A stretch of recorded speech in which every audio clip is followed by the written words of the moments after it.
Bruce, glad you're here. Appreciate you being on Behind the Braves. Well, thank you. Thanks for having me. I really look forward to it. So I was really excited when I got the call from you to say come on down. So like I said, happy to be here. Yeah, you're here via Lake Oconee out there now, which I didn't realize you had moved. Most people go out there to retire, but you're doing anything but retiring. I'm not retiring, furthest thing from it. So I scout for the Chicago White Sox. This is my 6th year with them. And so and before we get going on that, probably one of the classier organizations that I've ever been a part of, from the ownership on down, from Jerry Reinsdorf and our upper office management with Kenny Williams and Rick Hahn, and my boss Dan Fabian. They can't be any more quality people. They're family-oriented people. They're very loyal people. And if you go to the White Sox, you don't ever want to leave because they're just fabulous people. And people, different scouts in the industry ask me all the time, you have any openings over there for Chicago? And I say, no. I always tell people, no, we don't, because they're wonderful people. And hopefully we're trending back up again. Well, you would know. You've been in baseball a long time. I mean, you played for the Braves for 12 years, which you played your whole career with us, which is awesome. Then you went right into coaching, and, of course, you and I hooked back up together back with the Mets up there in the mid to late 90s, and then you went right into scouting. You've been scouting, and so you've been I guess you would be considered a lifelong baseball guy, which can you find that many guys around now? Have you run into many? No, and in fact, probably it's starting to be a dying breed, because of the way that the industry's changing a little bit because of the sabermetrics and the analytics and things like that. So the old-time guys, the boots on the ground, sort of thing, it's not completely going by the wayside, but some organizations are phasing some of it out. I mean, I still think, I think what happened is that, the numbers are good. The analytics are really good. And I tell everybody, they ask me about it. I go, it's the first thing I do when I go, to the game. I go to the press box and I get the statistics. I mean, it's a stat game. And so then I think through Moneyball, we shifted pretty far one way. And then I thought, people were thinking, maybe we've gone a little bit too far. Now it's coming back to the center. And I think a lot of organizations, if they're smart, they use both. They have people that go and look at players, that evaluate players, their instincts and their attitudes, things like that, how they play the game, and then they have the numbers to back up, and so it works together. Yeah, and I really want to get into that at some point because I know you have a unique perspective by being in the game at doing many different jobs, but I do want to just mention that, on the podcast, we're really talking about, this is All-Star Week for us. We're going to watch the All-Star game tonight. We got to see Acuna and some really fun, entertaining home run derby last night, which I know we talked about a little bit earlier. And this is we're kicking off kind of All-Star Week here at the Braves Stadium. We're doing a big event tonight. We're actually going to watch the game on the field while we're having dinner. We brought some All-Stars in. We've got Dan Ugly here tonight, Andrew Jones. Bruce is a 2-time All-Star. We've got him coming, Mark Wohlers. So we're going to have a great time. We're going to do some Q&A and stuff with Chris Domino later on tonight. So I really want to mention that because Bruce is going to be one of our all-star ambassadors. He helped us kick it off with the press conference that we had when we announced that we got the 2021 All-Star Game. And so tonight he's back here with us to kind of be a part of one of our all-star events. So I did want to say that, but and I wanted to get in about your career a little bit because you have some great all-star stories. Being at 2 of them, you, of course, played back in the 80s and some of the 70s and 80s. And so your generation of guys, and Ricky and I have talked about this, Ricky is kind of more, when he was really into the Braves, was kind of, he's into the Braves now because he works with us, but his guys are like in the mid-2000s. Oh, okay. And mine was, kind of your era because I was growing up and watching Pascual Perez and Bob Horner and yourself and Gary Matthews and all that kind of stuff. So we talk about that kind of stuff too. So anyway, I thought that was worth mentioning. That's why we're here. We're having you on the podcast today. Absolutely. And I know one thing I wanted to ask in terms of the scouting that you do now, and you kind of touched on it there with the analytics. I mean, one thing that struck me, we interviewed Brian McCann the day that he signed to come back to Atlanta, and we talked to him. One thing that kind of struck me was, also as a catcher like yourself, his investment, probably from his time in Houston, his investment in the analytics and kind of the way the game has evolved and how he's evolved with it. I mean, was that a difficult thing for you at all to kind of evolve from the way it was when you were playing to being a scout now? No, not really, because you had to get on board with it, because that's the way the industry was going, and say, this is what we're doing now, and this is how we gather our information. And like I said, a lot of organizations now just pair the two. They have scouts out there looking at players. They file their reports. Like I said, the White Sox call it boots on the ground. They like to have people in the stands watching players. The old-timers will say, and there's some merit to it. And Greg was very good. There are two boxes at the top of the page. At the end of the day, he can play or he can't. Right. And there are numbers that either back that up or they don't back that up. And that's what scouts do. So I go and look at a player. I scout our entire organization for the White Sox. I see our whole organization play twice. First half, second half, 10-game stretches where you see the starters twice. Probably see a reliever 3 or 4 times. You get probably 30 or 40 at-bats. And then, I'm confident enough in my ability that I can make a determination whether I think this kid's got a chance to play at a high level or not. And then, when you scout, when you go to AAA, they're mostly like emergency players now, guys that can come up for a short period of time. They got the merry-go-round going. They get the merry-go-round going. For me, I think AA is where the players are at now. Those are where a lot of prospects are, and if you can succeed in AA, you've got a real shot. And then as you go down the ladder a little bit, I tell younger scouts, we have a lot of younger scouts now in the stands. A lot of scouts don't have white hair in their head like I do. And I'd say once you start, the lower you go, the more you lower your expectations of the player, especially in low A ball or rookie ball. These players had long college seasons. They're just coming out, and they've signed, and they've joined these clubs. They've had long seasons already. And one of the things that they have to adjust to right away is they play the game, and then they'll say, we got another one of those tomorrow? I go, yeah, we play tomorrow. And then there's one after that, and there's one after that, and there's one after that. I mean, so they have to learn how to get themselves ready to play, make their adjustments, take care of themselves, live on their own. Some of these players, have been in these college programs, and they're pretty much catered to. And then all of a sudden you get in pro ball, and you're not making that kind of money, and you've got to pair up with somebody and find your way, through it to handle it, and then with playing every day. So it can be difficult. So that's why I said you lower your expectations. How and why this kid got drafted. What are his tools? What did he show the amateur scout that he might be able to play in the big leagues, one day? So we try to identify that as early as we can. Yeah, I love talking with the guys like yourself that have been in the game, because you've seen thousands of games. You caught 982 games in the big leagues, so that's just amazing. So as I'm including the minor leagues, I don't know how long you played in the minor leagues. I didn't even look that up. But between that and coaching, scouting, so it doesn't take. I wouldn't imagine you can look at somebody just like I can evaluate a pitcher. I feel like I don't need the stats to do that. It may confirm a hunch, right? But But it is amazing to think when we were coming back through the minor leagues and what our expectations were as players and kind of going through that process. And now you're on the other end of it and you're thinking, okay, what is this kid thinking? How do I project him? Because it's much more than just what his numbers. I mean, you're reading between the ears, you're reading the heart, you're reading his skills, and then you're seeing how is he going to stay healthy, compete, all that kind of stuff.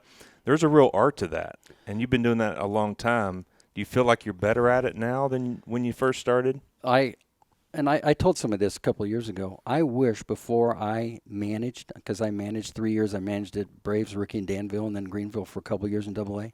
I wish I would have scouted before I managed. That would have really helped me understand the player development, what they're going through. I just wished I could have scouted 3 or 4 or 5 years and then got back into the player development side. I think that would have helped me a lot. And become a better manager, because, now I can look at a player and, with your baseball experience, you can break down a player a little bit. But when you watch them play live, you see their instincts, you see their heart, you see how they react when they're going well. How do they react when they're not going so well? How are they in the clubhouse? How do they go about their business during, batting practice? For hitters, do they hit good pitching?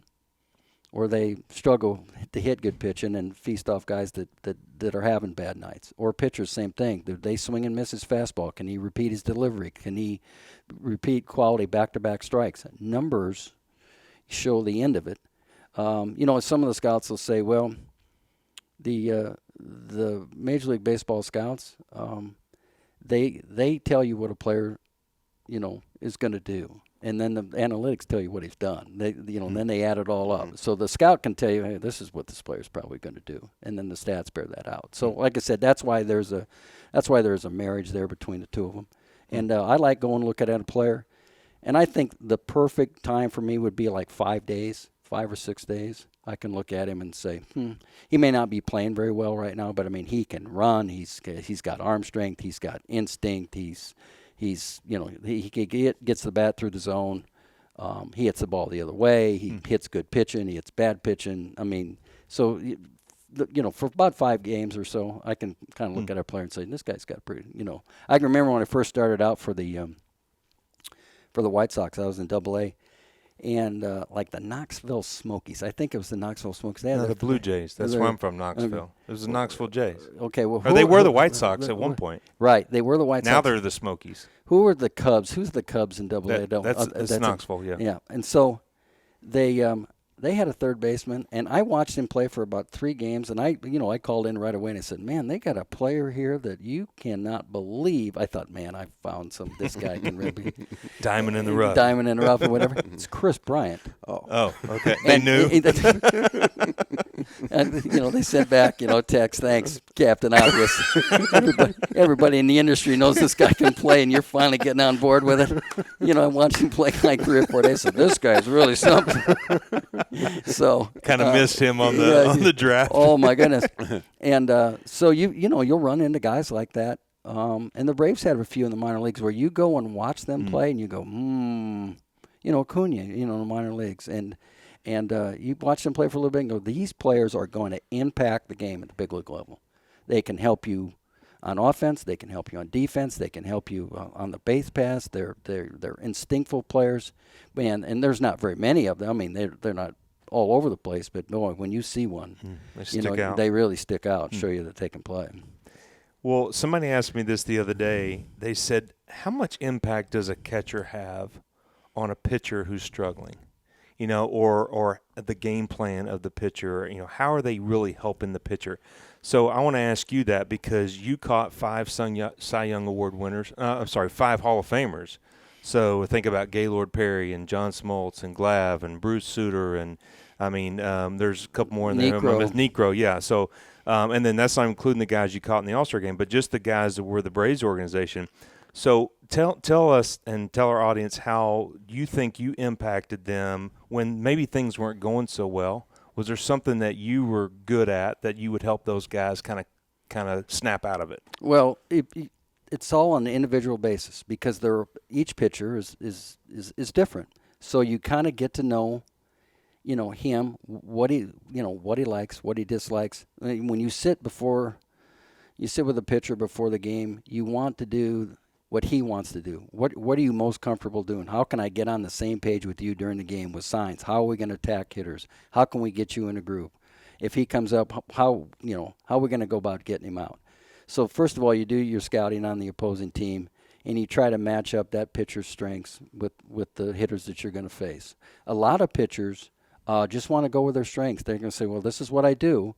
And so I'm going to just try to do this, and we can try to get in on him a little bit or go away or breaking balls when we get ahead of him. But find out as much about the pitcher and dedicate yourself to him that day so he knows that you're behind him 100%.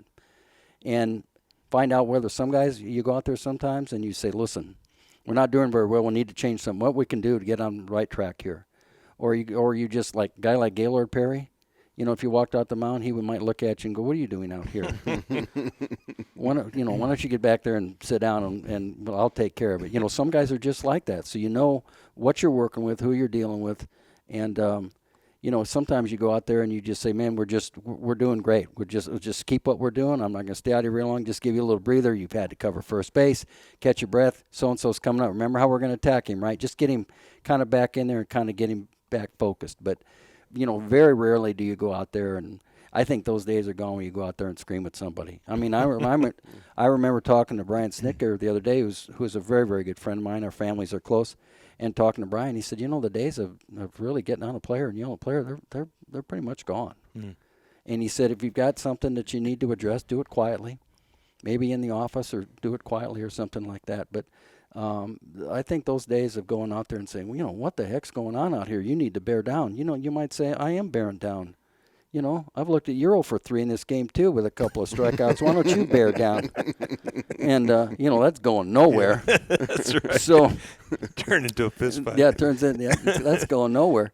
And so I can remember, I told you that little bit before we came up here today about the Nolan Ryan in the All-Star game. I'm catching him in the All-Star game in 1981, and I throw the ball to second base, and he calls me out to the mound, and he looks at me and goes, "Kid," he said, "we're not going to get embarrassed in this game, so you go back there and put down number 1 or number 2 and see if you can get in the way of it." and so that's the way he was. He was all business. Mm-hmm. He's a man's man, all business. And so you just try to get to know as much as you can about that, that individual. Like Tom Glavine was very young, but very, a very technical player, somebody that was smart, could figure things out, so you could work with him on that. And, like John Smoltz called John was just so overpowering, so athletic, that you just, kept him in a good frame of mind and, say, let's go get him with your stuff, because, he was just so good. And probably one of the most competitive dudes you've ever been around, ever been. He would he bets you on everything. He'll bet you on anything. And so you can suck him into a bet. Oh, my goodness. It might be how many steps to your car. That's right. I mean, if you're on the putting green, all right, let's have a little putting contest. Every time you're ever with him, there's some bet going on about something. Very competitive guy. And, caught some other guys who were really good. Steve Bedrosian, of course. And then Cy Young Award winner. Cy Young Award winner. And throw these through guys, a wall. very, very competitive people. Sometimes they get so competitive, maybe you got to go out there every now and then and slow them down a little bit. And, somebody, they make a good pitch, and the guy, hits one off the end of the batter, breaks a bat, and get him back on the beam, saying, that's all right, it's a great pitch. That's going to happen sometime. Let's go get this guy. How are we going to go about him? So get him back to where he started from, get him back focused again. Because, shoot, you look at especially if you're facing the Braves lineup like you are right now, you lose focus on 1 or 2 of those dudes, you're backing up a base or rubbing up a new one, and so if as a catcher, you got to keep your pitcher engaged all the time.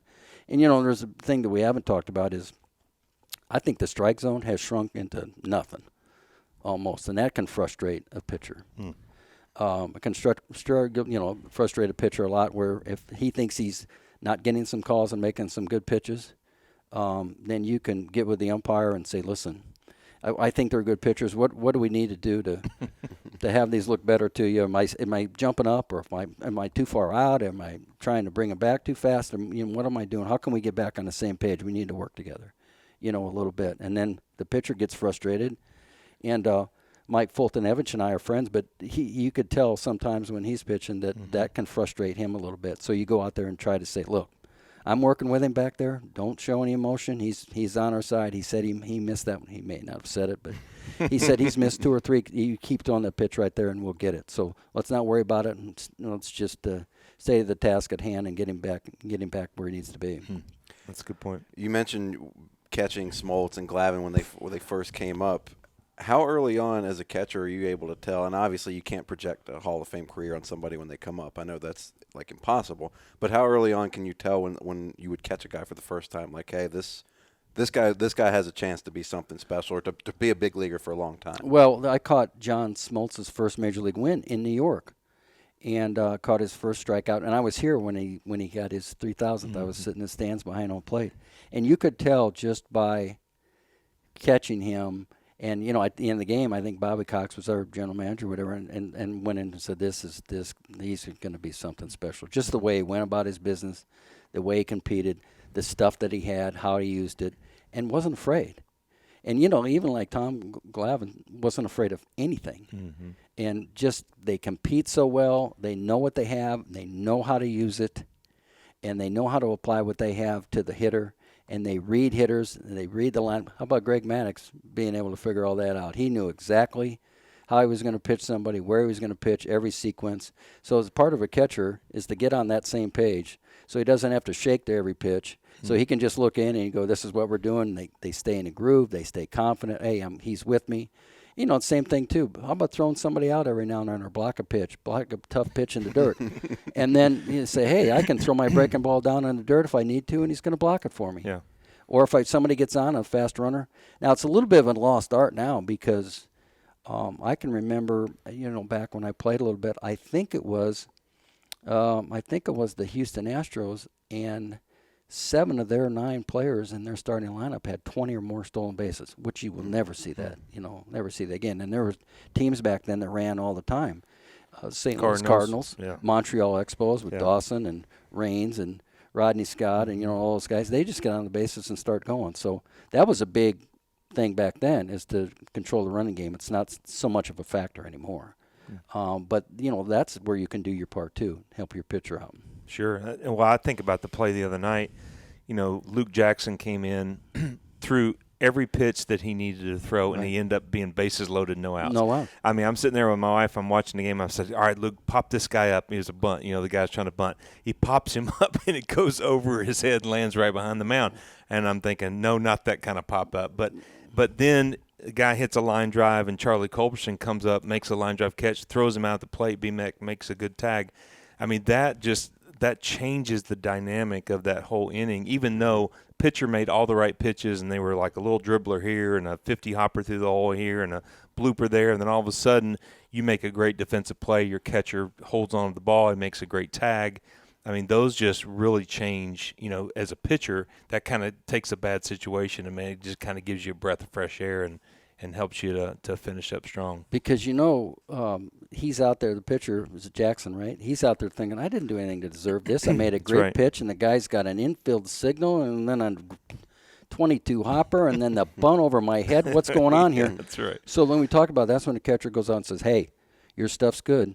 Your stuff's good. Get him to hit it on the ground somewhere. Make your pitches right here. We're going to get out of this. And just tell him that this isn't your fault. It's not gloom and doom. And they did. They hit it to the right guy, and Charlie's been big for the Braves all year and makes a nice play, and B-Mac makes a nice play at the plate. And then the next guy probably wasn't his best slider, but he tries to hit it 4 miles instead of 2 miles, and he hits it to center field. And they're lucky to run out. I mean, they had gotten every four balls in a row. Yeah, they're lucky to run out there right there. But hey, I want to just give a shout out to one of your former teammates who's not doing very well. Just had surgery. That was Adrian Devine. Really? So Adrian's been battling cancer and just had another surgery. I think it went well, but I saw some pictures, and we've been emailing back and forth, and I know you used to catch him. Right. So maybe our audience doesn't know as much about Adrian, but he played back when you did. And tell us a little bit about him as a pitcher. Well, he was what I remember of Adrian, it was a real tall guy, had heavy sinker. I think it was sinker slider guy, and that ball, he could break in a mitt in about, half an inning. You just get it out of the box, and before that inning's over, that thing's ready to go. So really compete, sinker slider guy, and sat with him in the bullpen quite a bit, and he had a great sense of humor. I remember when you're sitting in the bullpen, you find out a lot about guys because there's a lot of downtime there. And so there are jokes. You can tell who can tell a good joke and who can't, and whatever. And the guys' sense of humor, and guys that are serious, and guys that are not. So Adrian was always good for a good story, whenever good sense of humor. So certainly, we wish him the best, and it was a good hope the best for him. And he was a great teammate. Well, let's talk about some of your character teammates that you had. I know Ricky wants to know. Talk a little bit about maybe one of those guys. What's Pasquale's nickname? It was Pito. Pito. Yeah, Pito. Yeah. I mean, one of the funniest stories I ever heard about Pasquale was that he was just very, very animated, as you know, and but he had this thing of he always kept this knife, he always kept this knife in his locker, and he liked to sneak up behind you and hold that knife, up against you and say, "Look, if you're gonna, if you don't, behave, I'm gonna, cut you or whatever." Well, he did it to Bruce Sutter one time. Gosh. So one day, I get to the clubhouse one day, and Suter's sitting there and goes, "Benny, watch this. Watch what we're gonna do here." So he has a starter's pistol in his locker. So Pascual Perez comes in the locker room, and Suter starts giving him some guff, whatever. And so Pascual says, well, I'm going to go get my knife and cut you if you don't, whatever. And he goes, yeah, you go ahead and get that knife right now, because, they just kept egging him on. And so pretty soon Pascual goes to the end of the locker room, he starts coming down the locker room with his knife, laugh, and he says, I'm going to cut you with it. And Suter had his back to him and turns around and aims that starter's pistol at him and fires off about 3 rounds. Oh, my God. 3 rounds right at him. He tipped over every laundry basket in the locker room, tipped over every chair. He ran out in the old Braves Stadium. He ran out into the tunnel and down, out of the stadium, and we didn't see him for like 2 days. He wasn't supposed to pitch, but he was so afraid to come back. We didn't see him for 2 days. They finally kept calling him. And he said it just scared him to death. The Suter had that big beard. Yeah, that big head. So he went pop, pop, pop, and then that was about it. Like I said, he finally showed up about 3 days later. When we called See, all these years we thought it was that he got lost on 285. It turns out he was just did. avoiding. He did. He said, I just never saw the sign to the ballpark. And even today there isn't one. Yeah, that's right. They're like said, SunTrust now they've got a sign up, but back then, if you're going around 285, there was never a sign that said, Atlanta Fulton County Stadium, 8.5 miles that way. They didn't have it. So, back then, and I still today, and all over the country and even out of the country, WTBS did more for us and the Superstation and for our players, and then I still have people come up today and say, we grew up watching the Braves play every single night, good, bad, or indifferent. And we pretty much played the same 8 guys, all the time. And people around the country got to really get to know them, got to root for them. And, like I said, half the time we were pretty good and half the time we weren't. But it was just such a following across the country. And it was the only show in town. WGN had the Cubs a little bit, and then was it WOR or whatever for New York got in there a little bit. But by and large, it was WTBS, and that was it. And everybody watched it every single night. And so that was great because Ted Turner was a magnificent owner. He was just magnificent. And if you needed anything, you just knock on his door, and he'd say, "What can I do for you?" And how do we need to get better? And I'll go get it. I'll go find something, an old Ted. And he was just wonderful. So TBS played really such a big part in all of our lives, being on TV every night. And my parents grew up, my parents were in Omaha, Nebraska, and they didn't have cable, so they would get in their car and drive to a small town, to a little bar that had cable and sit and watch the games.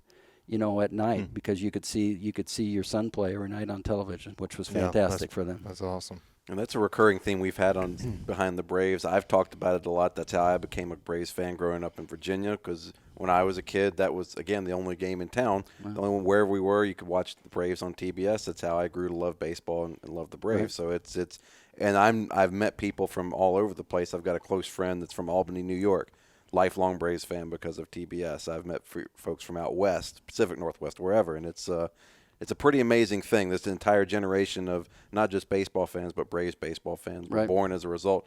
I say an entire generation, really a couple generations worth, really. If you start from around the time that you started with the Braves and on up through the 90s, it's pretty outstanding with the TBS generation, as Murph called them, the TBS kids. Right. Yeah. There's no doubt about that, and I think all our players knew it, that we were on TV every night and what they represented, and so it was just, like I said, it was just such a big part of our lives. And even, like I said, even today, you'll run into somebody and shake their hand and said, I grew up watching you play. We just watched every night. We ate dinner, and the West Coast used to, when you guys were good, the West Coast used to smoke us because we had stayed up and tried to watch those West Coast games. Because back then, in that division that we were in, we had to go to the West Coast.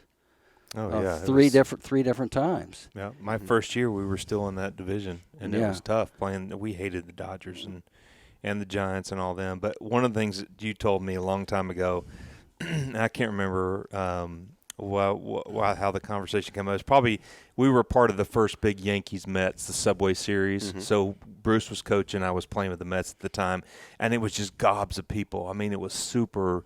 Those are obviously big stadiums, but it was a big event. You can imagine the first interleague play in the Mets and the Yankees. So we're talking about just the old Braves thing. He goes, well, there's nothing playing in front of 50,000. Try playing in front of 500 people. He goes, you get caught up in the conversations on the first row. Yeah. He said that's the real distraction. Right. You know, we need to point out that, there were times when we weren't very good. So Ted would play on the Superstation. We would play our games at 5:40 in the afternoon over at Atlanta Fulton County, so he could put one of his big movies on at 7:40 or 8 o'clock. I didn't know if it was Andy Griffith who was getting away. Probably Andy Griffith was in on it too. But we would play the game at 5:40, and there was nobody. You could add archery practice, and you could add archery practice in there. Nobody would have gotten hurt, and especially late in the year. Yeah. Because in case you hadn't noticed, the South's fairly football oriented.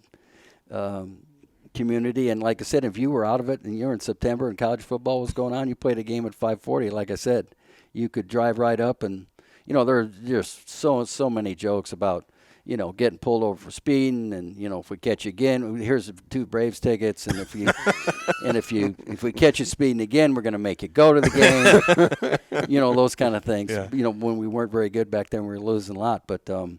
5:40 games, so they could put a primetime movie on right after. Were you on the team when Daryl Cheney tells a story that about the 7th inning, and it's just the team was miserable, and Ted gets on the PA, and the team's out there warming up, and Ted says, excuse me, can I have your attention?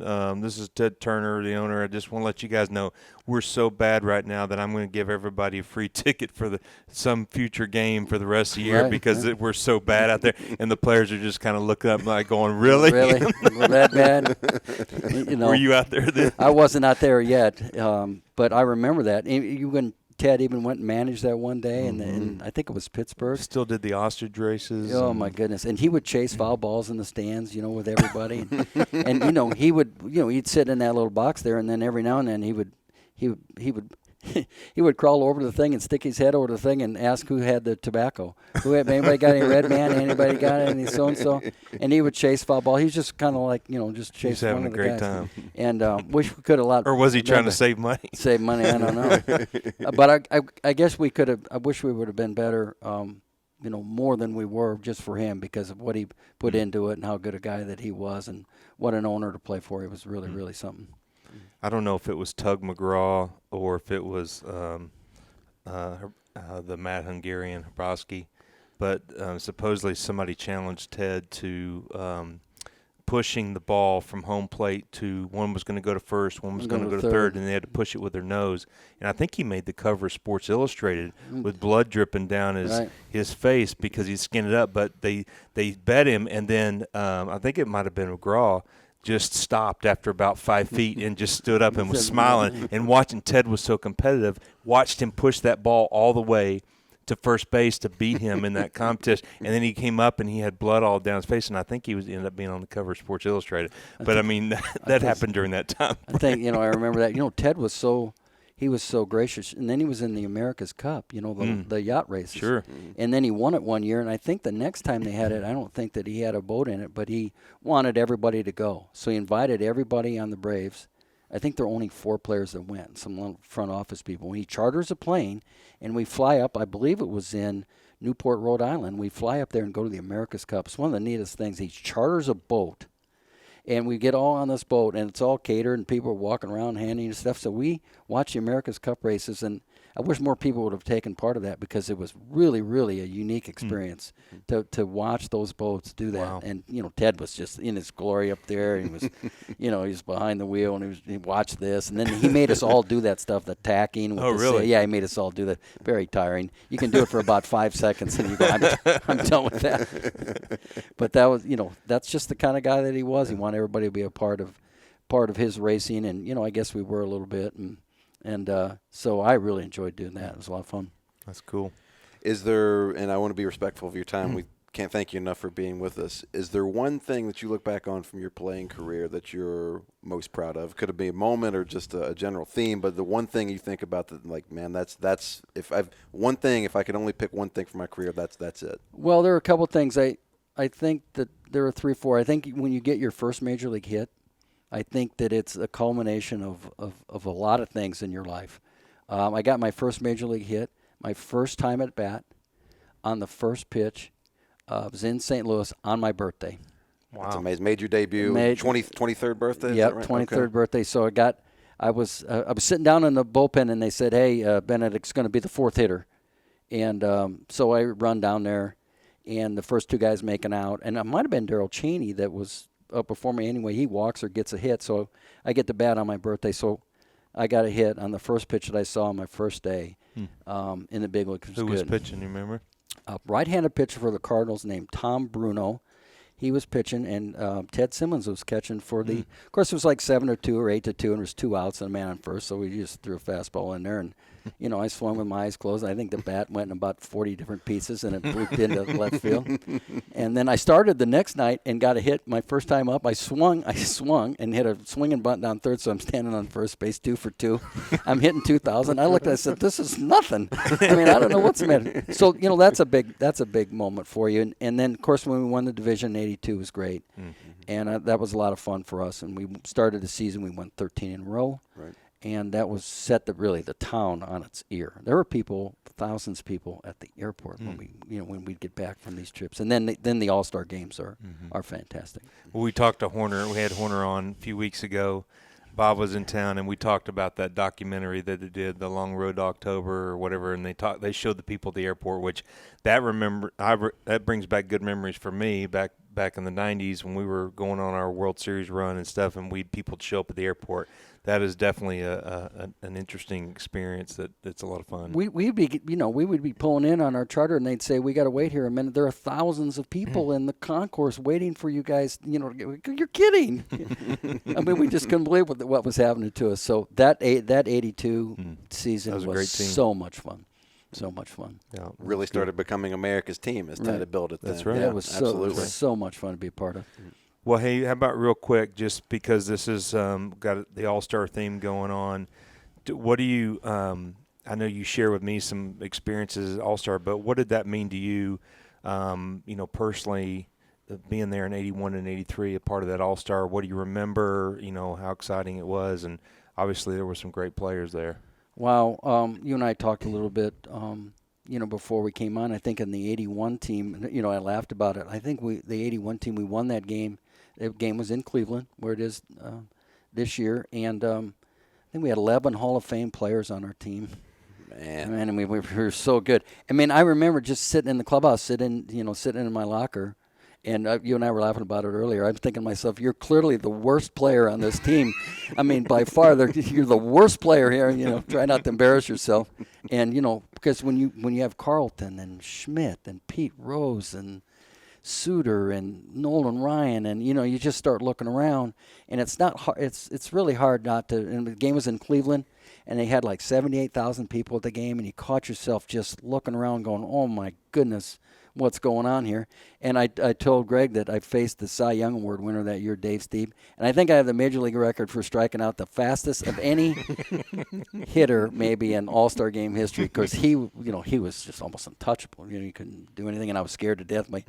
I could barely catch my breath. But it's very overwhelming experience the first time. That's what I remember about that. And then the second time, I decided, I calmed down a little bit and decided to take it all in. It was the 50th anniversary of the All-Star game. It was in Chicago. They had the party at the Navy Pier, and they featured 50 years of music. Wow. There. It was fantastic. Awesome. So I decided to try to calm down and enjoy the experience. And although we lost the game, I got a hit in the game, and the Braves were well represented there. And so those games, and you sit around and you look at the players, and you get to talking to them, and you play against them, but you don't know them. Mm-hmm. And so you get a chance to be with them a little bit.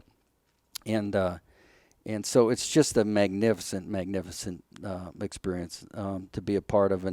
And even though the first one, as we talked about, one very glamorous, was in Cleveland, was after the strike season. I think the hotel was the Holiday Inn, because they couldn't get anything. And now they're taking them down the street in Rolls Royces and red carpets and doing things like that. But we didn't know any better. And, when we get to the game, and one thing that really stuck out to me, I'd never even realized it before, when you go into the locker room before the game, there would be 30 feet of picnic tables, and the picnic tables would be full of baseballs, and you had to sign every one of them. It would take you 3 to 4 hours to sign and then you'd get one of them, but you couldn't recognize your name on it, when you got it because you were signing for like 4 hours ago. I guess that's my signature because they were, giving And would them to everybody everybody. do it? Would everybody sign? Everybody did it. Yeah, Everybody we did. it. I remember that in the World Series. We had to do that. You have to sign balls, sign the balls. Yeah, that's cool. And so that it's just overwhelming when you see that many good players that you play against, and then you get a chance to speak to some of them and talk to some of them, and so to be a part of it. So it's definitely a fraternity. I mean, I still, my kids today call me every year on the All-Star Day and say, "Dad, congratulations," because it means that much to you. Yeah, That's Yeah, awesome. it was. awesome. Yeah, they call me every year, and I call my parents. And my dad's deceased now, but I would call my parents, and it's just it became a big part of your life, and it really was a success story, for me, to be able to play and be a part of it. Something to always remember. It was great. Good deal. Well, thanks so much for being here with us. Gosh, good I really catching up. Yeah, I really enjoyed it. Anytime. Thanks. Thank you, Bruce. You're welcome.